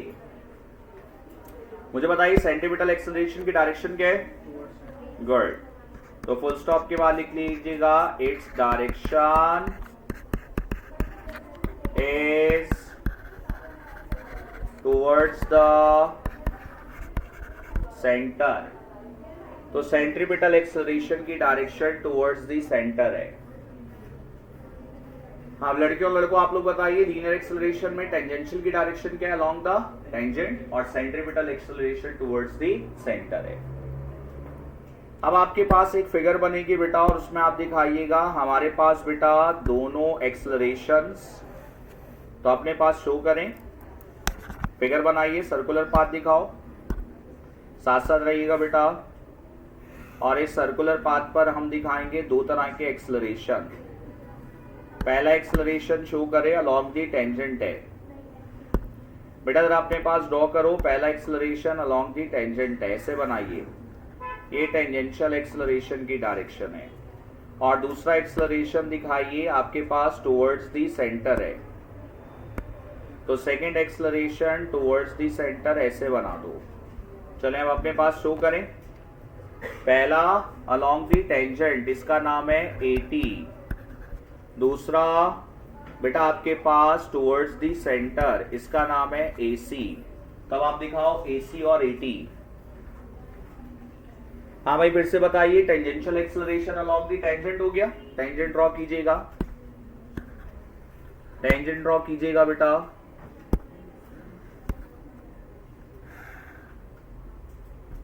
और centripetal acceleration towards the centre है, ठीक है। अब आप इन दोनों वेक्टर्स को ऐड कर दो। मुझे बताएं वेक्टर्स को ऐड करने का रूल कौन सा होता है बेटा? हेड टू, जल्दी से दोनों को ऐड कर दो हेड टू टेल रूल से। तो पहला वेक्टर ड्रॉ करें, आपके पास है बेटा पहला वेक्टर AC और इसके हेड पर रखिए AT। दोनों वेक्टर्स को ऐड करो हेड टू टेल रूल से भाई। पहला AC हो गया और इस पर ऐड कीजिए दूसरे वेक्टर को जिसका नाम है AT। बेटा ध्यान से काम कीजिएगा, अपने पास शो कीजिए। पहला आपके पास है AC टुवर्ड्स दी सेंटर, दूसरा है AT अलोंग दी टेंजेंट। साथ साथ ड्रॉ करते जाइएगा। और जब आप दोनों वेक्टर्स को ऐड करोगे बेटा तो हमें रिजल्टेंट एक्सेलरेशन मिलेगा। और रिजल्टेंट एक्सेलरेशन ड्रॉ करो पहले की टेल से लास्ट के हेड तक। बेटा ये रिजल्टेंट एक्सेलरेशन है, आप इसको डिनोट कीजिएगा। हम इसको डिनोट करेंगे A से। गर्ल्स और बॉयज और अपने पास शो कीजिए दो एक्सेलरेशन AC और AT को ऐड करो हेड टू टेल रूल से। पहले के हेड पर दूसरे की टेल आ गई। हाँ भाई, पहले के हेड पर दूसरे की टेल। AC का नाम बोलिए, सेंट्रीपिटल एक्सेलरेशन सेंटर की तरफ है। दूसरा टेंजेंशियल एक्सेलरेशन, पहले के हेड पर दूसरे की टेल। फिर आपको रिजल्टेंट एक्सेलरेशन A मिला। तो हम पॉइंट्स को बेटा कंटिन्यू करेंगे। पहले फिगर बनाइए, फिगर के बाद लिखेंगे हम लोग। मुझे बताएं पहले फिगर समझ में आ गई? दो एक्सेलरेशन है, दोनों को ऐड करके रिजल्टेंट एक्सेलरेशन आ गया। तो इस फिगर के बाद लिखिएगा on adding AC and AT by head to tail rule, on adding AC and AT by head to tail rule। आगे लिखिए we obtain, बेटा जरा ध्यान से पहले पॉइंट्स लिख लो।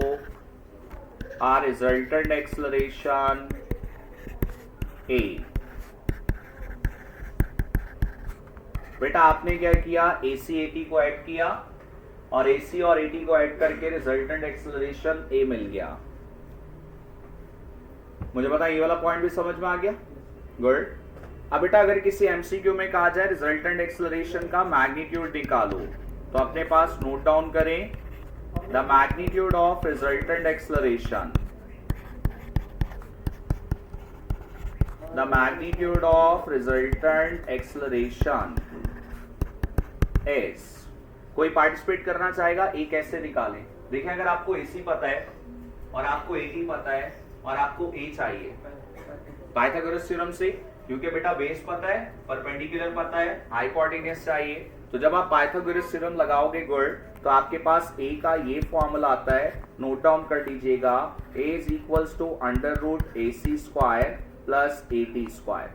बेटा ये फॉर्मूला अपने पास नोट डाउन कर लीजिए और इसको आपने याद करना है। ये रिजल्टेंट एक्सेलरेशन का फॉर्मूला है। तो रिजल्टेंट एक्सेलरेशन का फॉर्मूला लिखिए, A is equals to √AC square plus AT square. Resultant acceleration का formula A is equals to √AC square plus AT square. अब ये रिजल्टेंट एक्सेलरेशन बेटा कुछ एंगल भी बना रहे हैं। एंगल का मतलब है इसकी डायरेक्शन। तो नेक्स्ट पॉइंट लिखिए, the direction of resultant acceleration. The direction of resultant acceleration is। बेटा रिजल्टेंट एक्सेलरेशन की डायरेक्शन के लिए फॉर्मूला लिखिए, tangent theta is equals to AT upon AC। अगर आप ये फिगर देखोगे तो इस फिगर में यहाँ पर एंगल बेटा थीटा बन रहा है। ये वाला एंगल थीटा है, ठीक है, ये वाला एंगल थीटा है। ये परपेंडिकुलर है, ये बेस है। अगर आपको थीटा चाहिए, परपेंडिकुलर और बेस टेंजेंट के रेशियो में आते हैं, इसीलिए आप फॉर्मूला देखेंगे तो मैंने कौन सा यूज किया, tangent theta is equals to AT upon AC। बेटा मुझे बताइए बात समझ पा रहे हैं? अरे बात समझ पा रहे? AT परपेंडिकुलर है और AC क्या है? बेस है। तो टेंजेंट बराबर होता है परपेंडिकुलर अपॉन बेस के। तो यहां से एंगल का फॉर्मूला अरेंज कर लो। एंगल किसके बराबर? Tangent inverse AT upon AC। इसको भी बॉक्स में बंद कीजिए। ये बेटा आपके पास डायरेक्शन ऑफ रिजल्टेंट एक्सेलरेशन है। डायरेक्शन का मतलब एंगल है, डायरेक्शन का मतलब एंगल है। तो आप लोग बेटा डायरेक्शन का भी फॉर्मूला नोट कर लीजिएगा। Theta is equals to tangent inverse AT upon AC। अब गर्ल्स और बॉयज मुझे बताइए AT का नाम क्या है और AC क्या है, जरा जाग जाइएगा, मुझे बताएं दोनों किसकी टाइप से है? लीनियर एक्सेलरेशन की। गुड। और सेंटीमीटर एक्सेलरेशन कब प्रोड्यूस हो रहा है? जब वेलोसिटी में चेंज डायरेक्शन की वजह से आया, और फिर बेटा टेंजेंशियल कब था? जब वेलोसिटी में चेंज स्पीड की वजह से। क्लियर है ये वाली बात? ठीक है। अच्छा, आप लोगों के पास बेटा AC के फॉर्मूलाज अगर आपको याद हो तो आपने डेरिवेशन की थी और कुछ रिजल्ट्स को ऑब्टेन किया था। तो आगे कंटिन्यू कीजिएगा। The centripetal acceleration, the centripetal acceleration is given by। बेटा अब आप याद कीजिए सेंट्रीपिटल एक्सेलरेशन का फॉर्मूला, किसी को याद आ रहा है? गुड। एक था AC is equals to v² upon r। पहले इसको बॉक्स से बंद कीजिए। बेटा ये फॉर्मूला जो आपने AC का लिखा, ये formula in terms of linear velocity है। मैं फिर से कहूंगा सर, सारे पॉइंट्स बेटा ध्यान से याद कीजिएगा। AC का फॉर्मूला लिखा v² अपॉन r, ये formula in terms of linear velocity है। फिर आपको याद होना चाहिए बेटा v बराबर होता है किसके? r ओमेगा के।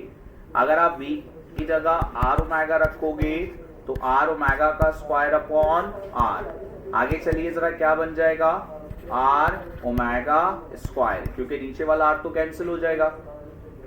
अरे बताएं, समझ पा रहे? डायरेक्ट रिजल्ट लिखा।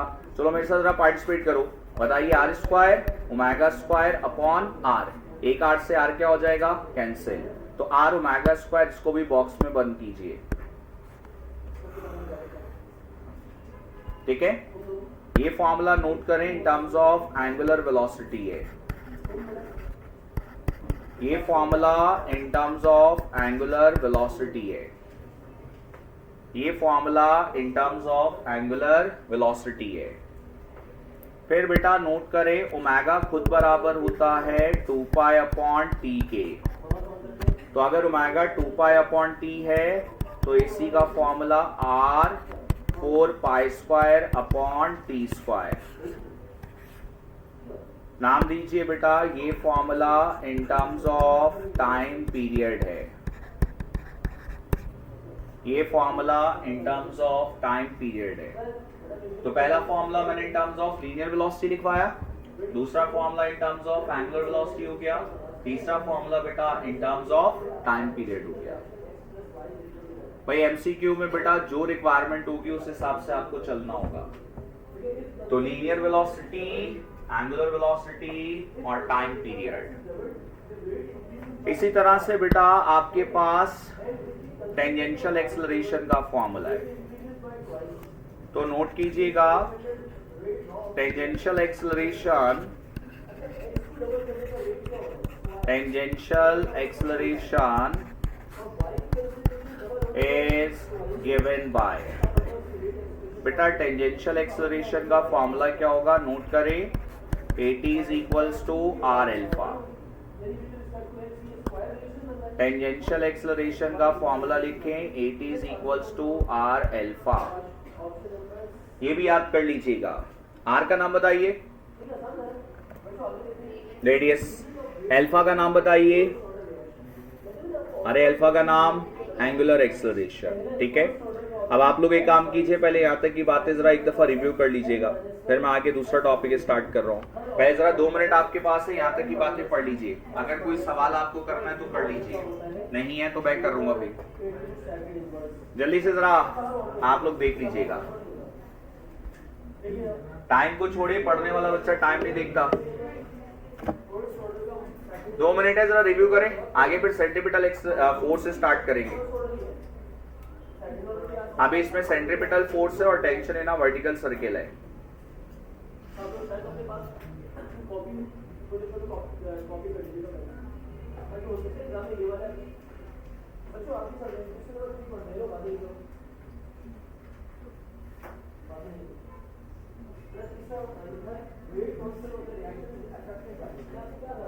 हमारे खिलाफ में 4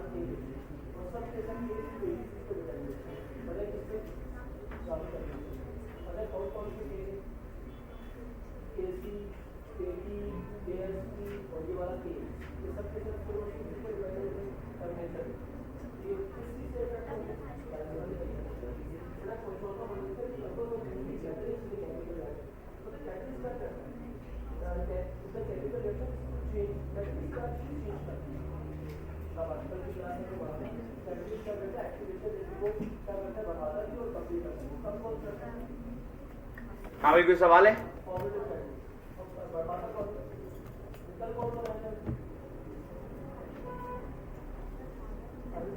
हाँ भाई, कौन पागल है?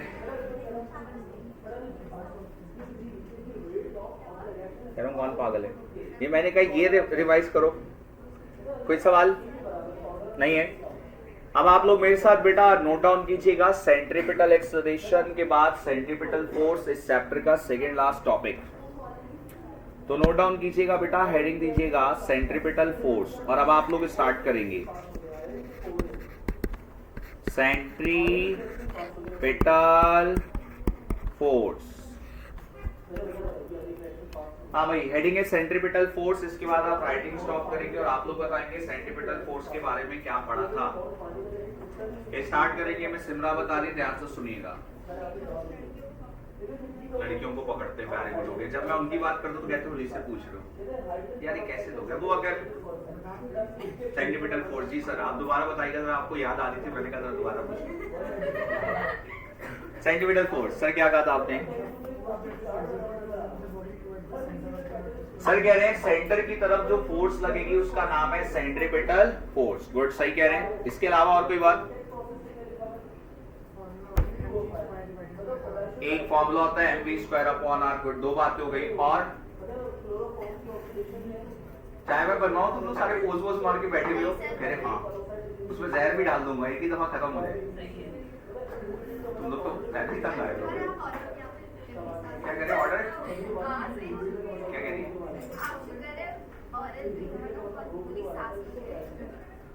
इग्नोर मारे इसको। अच्छा मुझे बताइए सेंट्रीपिटल फोर्स, और कुछ याद आ रहा है भाई? सेंट्रीपिटल फोर्स कबारे में बोलता हूं, उस पर तुम लोग को बुरा लगता है। सांसें तुम लोग को याद आ रही है बैठे बैठे, पढ़ाई पहले। अच्छा मुझे बताओ सेंट्रीपिटल फोर्स, बस दो बातें भाई, दो बातें, इसके अलावा और कोई बात? अच्छा देखिए, सेंट्रीपिटल फोर्स को हम लोग जरा डिस्कस कर रहे हैं। आप लोग सारे बेटा जरा बोर्ड फोकस कीजिएगा। मुझे बताइए, जब कोई बॉडी सर्कुलर पाथ पर मूव करती है, थोड़ी देर पहले हम कह रहे थे कि जो वेलोसिटी है उसकी डायरेक्शन क्या थी बेटा? टेंजेंट। और वेलोसिटी की डायरेक्शन कंटिन्यूअसली क्या हो रही है? चेंज हो रही है। ठीक है, अब जरा मेरे साथ ध्यान दीजिएगा। हमें ये सोचना है कि वेलोसिटी की डायरेक्शन असल में चेंज होती क्यों है। आपके पास पहले बॉडी यहाँ, ये वेलोसिटी है, यहाँ पर बॉडी गई, ये वेलोसिटी, यहाँ पर बॉडी गई, ये वेलोसिटी की डायरेक्शन कंटिन्यूअसली क्या हो रही है? चेंज हो रही है। ठीक है, अब वेलोसिटी की डायरेक्शन क्यों चेंज हो रही है? तो आप बताइए, वेलोसिटी की डायरेक्शन चेंज होने से एक एक्सेलरेशन प्रोड्यूस हो रहा था जिसका नाम क्या था? Centripetal acceleration. और आप सबने मेरे साथ इस बात को सीखा भाई, सेंट्रीपिटल एक्सेलरेशन की डायरेक्शन टुवर्ड्स दी सेंटर होती है। अब आप देखो वेलोसिटी की डायरेक्शन कंटिन्यूअसली चेंज हो रही है और जो एक्सेलरेशन की डायरेक्शन है वो सेंटर की तरफ है। ऐसा ही? अरे ऐसा ही है। अब आप लोग बताइए, न्यूटन साहब का सेकंड लॉ क्या था? मुझे ये नहीं कहिएगा F = ma।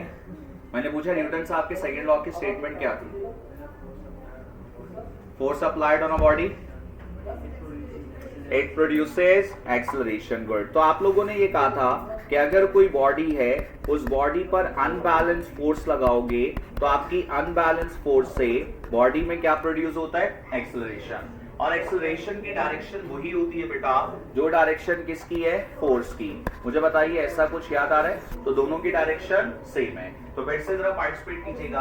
आपने बॉडी पर क्या लगाई? अरे जरा यहाँ देखिए, ध्यान दें, लास्ट में लड़कियों फोकस कर लो बेटा। जब आप फोर्स लगाओगे तो बॉडी में एक्सेलरेशन प्रोड्यूस होगा और एक्सेलरेशन की डायरेक्शन वही होगी जो डायरेक्शन फोर्स की है। अब आप लोग जरा सोचो, यहाँ पर जब बॉडी सर्किल में घूम रही है तो सेंटर की तरफ एक एक्सेलरेशन प्रोड्यूस हो रहा है, उसका नाम क्या है? Centripetal acceleration. और अगर एक्सेलरेशन प्रोड्यूस हो रहा है तो इसका मतलब सेंटर की तरफ फोर्स भी एक्ट करेगी और उस फोर्स का नाम क्या होता है? Centripetal force. तो जो सेंट्रीपिटल फोर्स है बेटा, इसकी डायरेक्शन सेंटर की तरफ है। अब आप लोग मेरे साथ जरा सोचिएगा, ये डायरेक्शन सेंटर की तरफ जो आ रही है, लड़कियों बेटा जरा इंपॉर्टेंट पॉइंट है, जरा यहाँ पर फोकस कर लीजिएगा ध्यान से। इस सेंटर वाली फोर्स को आपने नाम किसका दिया? Centripetal force. अब यही सेंट्रीपिटल फोर्स रिस्पॉन्सिबल है वेलोसिटी की डायरेक्शन को चेंज करने के लिए। जैसे मुझे बताइए एटम के केस में आप लोग क्या कहते हो? सेंटर में कौन है बेटा? न्यूक्लियस। न्यूक्लियस में कौन है? प्रोटॉन और न्यूट्रॉन। मुझे बताएं बाहर कौन रिवॉल्व कर रहा है? इलेक्ट्रॉन। अब इलेक्ट्रॉन ऐसे घूमना नहीं चाहता, इलेक्ट्रॉन चाहता है बिल्कुल सीधा चला जाए।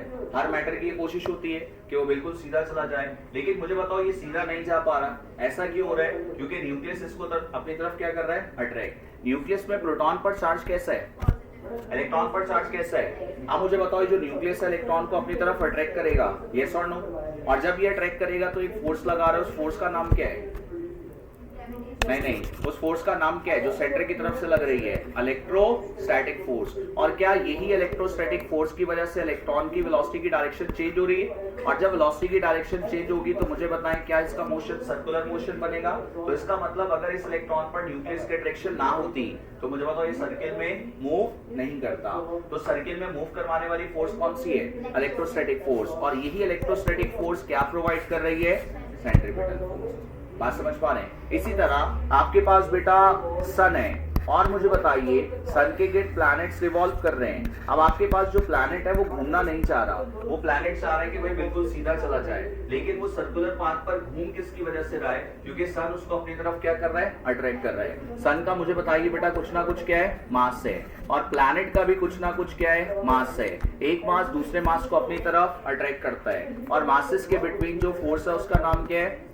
और यही ग्रेविटेशनल फोर्स बेटा क्या प्रोवाइड कर रही है? Centripetal force. भाई जरा ध्यान दे दीजिएगा, मैंने आपसे पहले कहा था आप लोगों को लगता है बातें बहुत जरूरी है तो आप लोग कैरी ऑन कर सकते हैं। तो आप लोगों के पास बेटा यहाँ पर electrostatic force provide centripetal force, यहाँ पर आप क्या कह रहे हो? Gravitational force provide centripetal force. इसी तरह मुझे बताइए अगर मैं स्ट्रिंग के साथ एक ऑब्जेक्ट को बांध के सर्किल में घुमाता हूँ तो आप कहेंगे ये जो पत्थर घूम रहा है ये इस रस्सी की वजह से घूम रहा है। और रस्सी के अंदर जो फोर्स होती है बताइए उसका नाम? रस्सी के अंदर जो फोर्स होती है उसका नाम? रस्सी के अंदर फोर्स का नाम टेंशन होता है। तो हम कहेंगे tension in a string provide centripetal force. समझ पा रहे हैं? आप मुझे बताएं रस्सी टूट जाए फिर क्या होगा? पत्थर चला जाएगा। ये भी सोच सोच के बता रहे हैं। मुझे बताइए अगर रस्सी टूट जाएगी तो पत्थर बिल्कुल सीधा चला जाएगा। एक लम्हे के लिए सोचो सन का मास नहीं है तो फिर प्लैनेट रिवॉल्व नहीं करेंगे, सीधे चले जाएंगे। एक लम्हे के लिए सोचिए न्यूक्लियस के अंदर प्रोटॉन पर कोई चार्ज नहीं होता तो इलेक्ट्रॉन नहीं घूमेगा, बिल्कुल सीधा चला जाएगा। तो जब कोई बॉडी घूम रही है तो उसके पास कौन सी फोर्स है? जाहिर हो सेंट्रीपिटल फोर्स। और सेंट्रीपिटल फोर्स हमेशा कोई ना कोई फोर्स प्रोवाइड करती है। और याद कीजिए फर्स्ट ईयर में एक न्यूमेरिकल था जिसमें जिक्र था सर्कुलर ट्रैक का। सर्कुलर ट्रैक, और इस सर्कुलर ट्रैक पर एक कार मूव कर रही थी, कुछ याद आ रहा है? और यहाँ पर आपने क्या कहा था कि जो फ्रिक्शन होती है ये फ्रिक्शन क्या प्रोवाइड करेगी? Centripetal force. तो जो आपके पास टायर है और जो रोड है उनके दरमियान फ्रिक्शन है और उसी फ्रिक्शन से क्या प्रोड्यूस हो रही है? Centripetal force. मुझे बताइए सारी एग्जांपल में क्या आपको सेंट्रीपिटल फोर्स नजर आ रही है? तो ऐसी फोर्स जो कि बॉडी को सर्कुलर पाथ पर मूव करवाती है उस फोर्स का नाम क्या है? Centripetal force. इस सेंट्रीपिटल फोर्स का काम क्या होता है? ये सेंट्रीपिटल फोर्स वेलोसिटी की डायरेक्शन को हर लम्हे चेंज करती है और उसी की वजह से मोशन कैसा बन रहा है? Circular motion. मुझे बताइए ये बात समझ पा रहे हैं? और फिर याद करें सेकेंड ईयर में मैग्नेटिक फील्ड आपने पढ़ा और मैग्नेटिक फील्ड में आपने सीखा था क्रॉस का मतलब क्या होता है? फील्ड की डायरेक्शन इनटू द पेज है। और फिर आपको अगर याद हो तो आपने ये बात भी सीखी होगी कि जब कभी भी क्रॉस फील्ड में किसी चार्ज पार्टिकल को भेजते हैं तो चार्ज पार्टिकल का मोशन कैसा बनता है? Circular motion. कुछ याद आ रहा है? और इसमें आपने ये सीखा था मैग्नेटिक फोर्स क्या प्रोवाइड करती है? Centripetal force. कुछ याद आ रहा है? Charge to mass ratio of electron by sir J J Thomson. छोड़िए रहने दीजिए, कुछ नहीं होता। आ रहा है तो गुड है बेटा, और नहीं याद आ रहा तो वेरी गुड है। मेरे साथ जरा पॉइंट सब लिखते जाइएगा। चलो भाई अब सेंट्रीपिटल फोर्स की हेडिंग है, पहला पॉइंट लिखिए। अब मैं डिक्टेट करूंगा, आप लोग जरा अपने कमारे हाथों से काम कंप्लीट करते जाइएगा और सुनेगा, नजरें अपनी रजिस्टर पर ही रखिएगा। हेडिंग है सेंट्रीपिटल फोर्स। लिखिए भाई पहला पॉइंट, 1 मिनट में लिखे। हो गया 1 मिनट?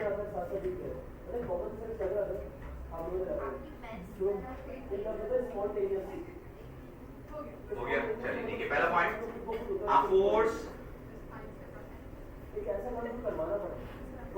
पंगे ले रही हो तुम मुझसे। A force which is a force which is directed towards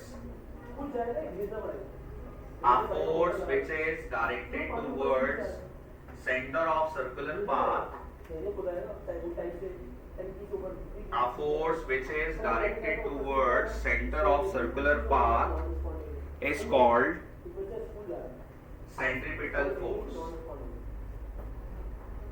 A force which is directed towards center of circular path is called centripetal force. Next point, this force changes the direction of velocity. This force changes the direction of velocity at every instant. This force changes the direction of velocity at every instant. Next point, in case of atom,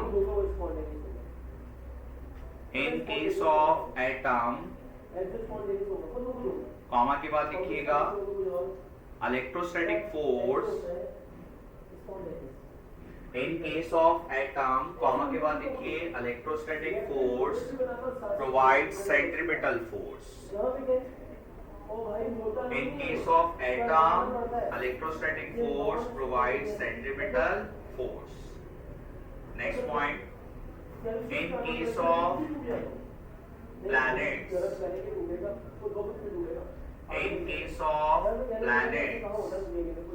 comma के बाद लिखिए gravitational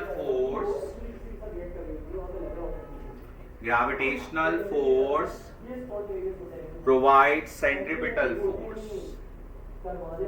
In case of planets, gravitational force provides centripetal force. Next point, in case of string का मतलब रस्सी, good. In case of string, comma के बाद लिखिए tension provides centripetal force. In case of strain, tension provides centripetal force. Next point, in case of circular track,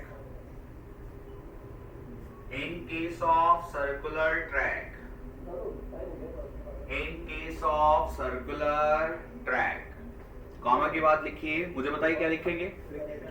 frictional force provides centripetal force.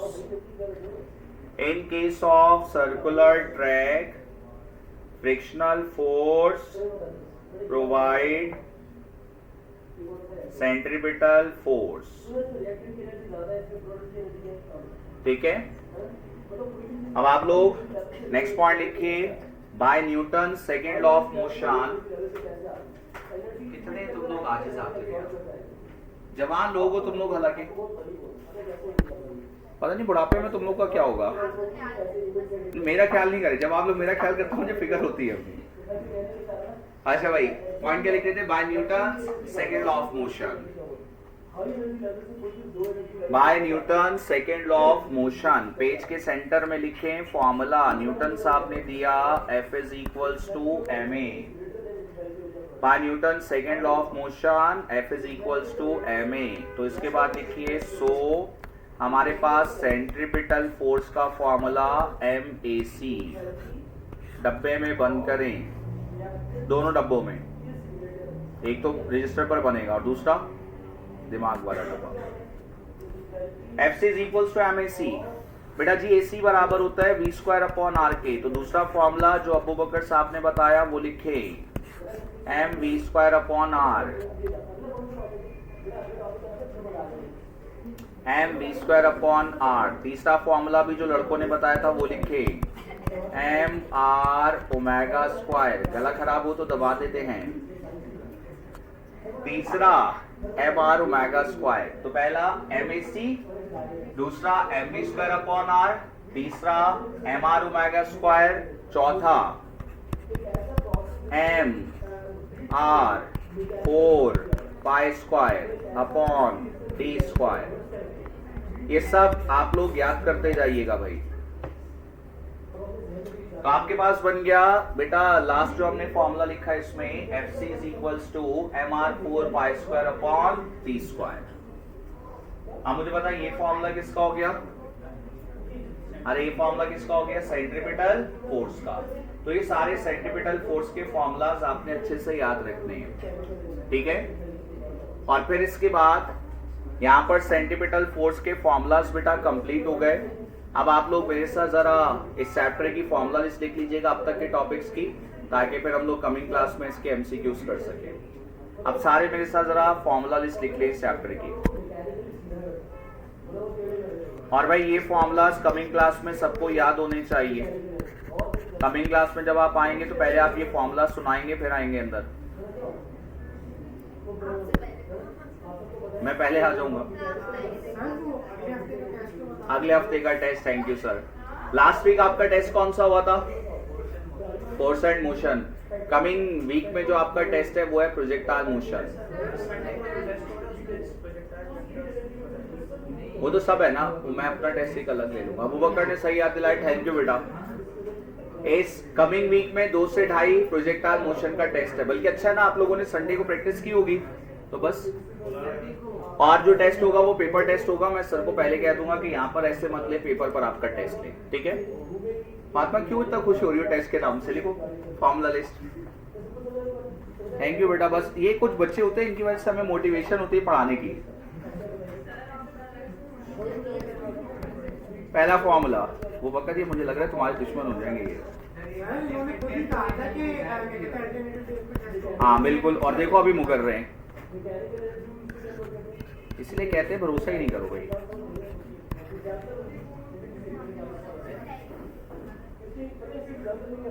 देखते जाए भाई, लड़कियों रोना नहीं है। टाइम पीरियड के फॉर्मूलाज है ये 3। फिर नेक्स्ट लिखिए एसी का फॉर्मूला, सारे एक जगह लिख लीजिएगा। वी स्क्वायर अपॉन आर, जो कान में बातें करता है तोतला हो जाता है। R 4 pi square upon T square. और कान में जो बुराई करता है वो गंजा बहुत जल्दी होता है। अब सोचे आप लोग गंजा और तोतला होके कैसे लगेंगे भाई। सारे फॉर्मूलाज याद रखने हैं।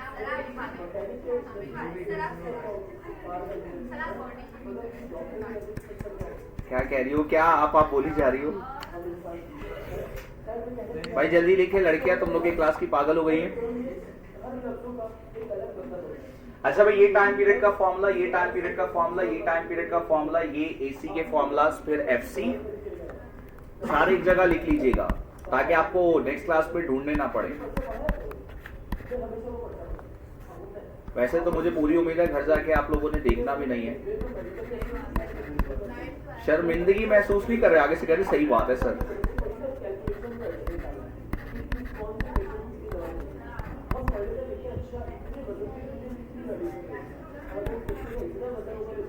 ठीक है भाई, ये सारे फॉर्मूलाज एक जगह लिख लीजिएगा बेटा। सब मैंने डिस्कस किए हैं चैप्टर में। फिर इसके बाद ए का फॉर्मूला भी डिस्कस किया था हमने, AC square plus AT square. फिर इसके बाद बेटा आपके पास एंगल का फॉर्मूला भी था। फिर इसके बाद कुछ रिलेशंस लिखिए। रिलेशंस इंपॉर्टेंट होते हैं भाई।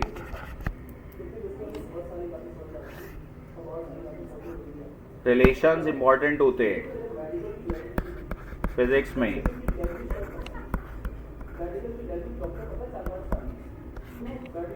जी मैं भी फिजिक्स की बात ही कर रहा हूं। एक था S is equals to R theta, एक था V is equals to R omega, और नालायको एक था A is equals to R alpha. ये रिलेशंस याद कर लीजिएगा भाई। ये बातें अच्छे से याद कीजिएगा। जो मैं लिख रहा हूं मैं अपनी प्रैक्टिस नहीं कर रहा हूं, ये आपको याद करना है। कल कर लो, कोई बात नहीं, तुम लोग का एक ही देना, मेरे पास तो इतने होंगे। जो जिस तरह की दुश्मनी लेगा।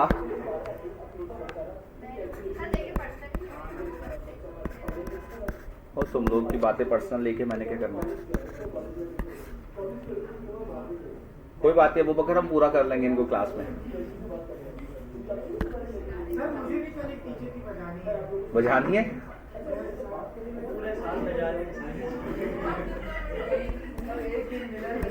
तो तुम लोग की तो वो वैसे सुन के वो कर रहे हैं ना भाई, ऐसे तो अलाउ ही नहीं कर रहे।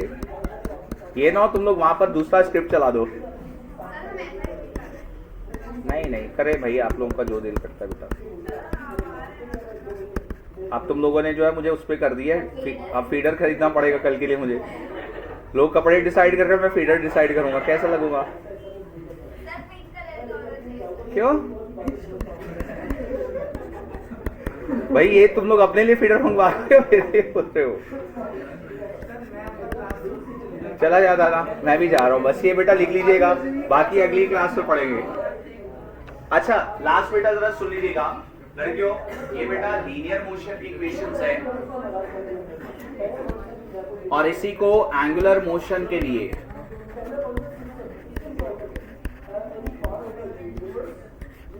बेटा जरा 2 मिनट राइटिंग स्टॉप कीजिएगा बेटा, जरा बोर्ड फोकस कीजिएगा। मुझे बताइए सारे फॉर्मूलाज वो लिखे थे जो हमने डिस्कस किए थे चैप्टर में। उमायमा यहाँ देखो बेटा। अच्छा ये आपके पास 3 बेटा रिलेशंस आ गए, ये मैंने इक्वेशंस लिखी है लीनियर मोशन के लिए। अब सारे जरा एक मिनट के लिए पहले बोर्ड पर देख लो बेटा, ये सब आपने पढ़ी हुई है। अब लीनियर मोशन की जगह एंगुलर मोशन के लिए जब आप इक्वेशन बनाओगे तो बेटा बस आपको 3 चेंजेस करनी है। लड़कियों में बार बार कह रहा हूं बोर्ड फोकस कर लो बेटा। 3 चेंजेस क्या करनी है, जहां पर एस होगा उसकी जगह थीटा लिखोगे, जहां पर वी होगा उसकी जगह ओमेगा लिखोगे, जहां पर ए होगा उसकी जगह अल्फा लिखोगे। आपको ये 3 चेंजेस करनी है यहाँ पर। जब आप यहाँ पर 3 चेंजेस करोगे तो मुझे बताइए फर्स्ट इक्वेशन क्या बनेगी। लड़कियों और लड़कों ध्यान दे दो बेटा, फर्स्ट इक्वेशन बोलिए क्या बनेगी, omega F is equals to omega E plus alpha T. Second मुझे बताइए क्या बनेगी, theta is equals to omega E T plus half alpha T square. और थर्ड बताइए क्या बनेगी, 2 alpha theta is equals to omega F square minus omega square. ठीक है, ये 3 बेटा आपने याद रखनी है, एंगुलर मोशन की इक्वेशंस हैं। तो पहले 3 हो गई लीनियर मोशन की और फिर हो गई एंगुलर मोशन की। ये पूरे चैप्टर के फॉर्मूलाज हैं जो मैंने आपको एक जगह लिखवा दिए। ठीक है, पढ़ लीजिएगा घर पे जाके भाई, और कमिंग क्लास में जब आप आएंगे तो मैं इनके एमसीक्यूज की प्रैक्टिस करवाऊंगा, लेकिन उसके लिए बेटा सारी बातें आपको याद होनी चाहिए। बाकी इंशाल्लाह नेक्स्ट क्लास में कंटिन्यू करेंगे। अल्लाह हाफिज़। टच में जा रहा हूँ, उसने बोला था अगर ऐसी बात मुझे बोलते मैं क्लास से बाहर चला जाता। 1 मिनट।